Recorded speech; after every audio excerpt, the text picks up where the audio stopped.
स्पर्धा क्रमांक 14, 3 मुले आणि मजेदार स्वप्न. सुट्ट्या लागल्या.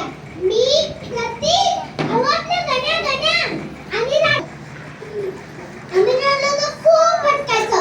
या गावातून त्या गावात, त्या गावातून या गावात. आम्ही एका गावात थांबलो. तिथं हॉटेलचा काही पत्ता नव्हता. मग जेवायचं कुठे? खीर बनवूया. मग आम्ही एका धर्मशाळेत मुक्काम ठोकला. तिथं 3 दगडांची चूल मांडली.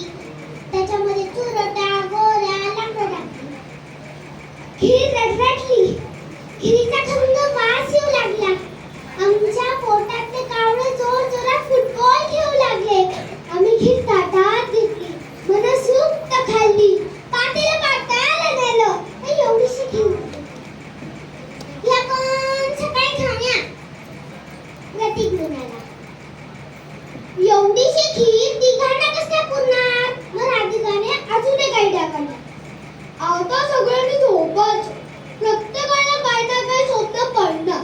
नाही पडलं तर पाडून घ्यायचं.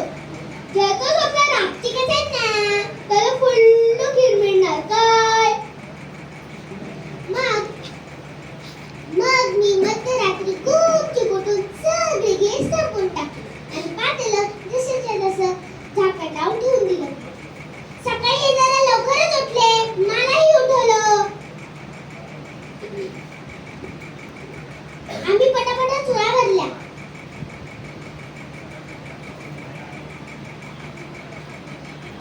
स्वप्न सांगायला सुरुवात करा. ज्याचं स्वप्न रापचिक असेल ना, त्याला फुल्ल खीर खायची आहे. काय? पहिले सुरुवात राधिकानेच केली. आपण झोपलो. मध्यरात्री अचानक टकटक झाली. आपण जागत आहे.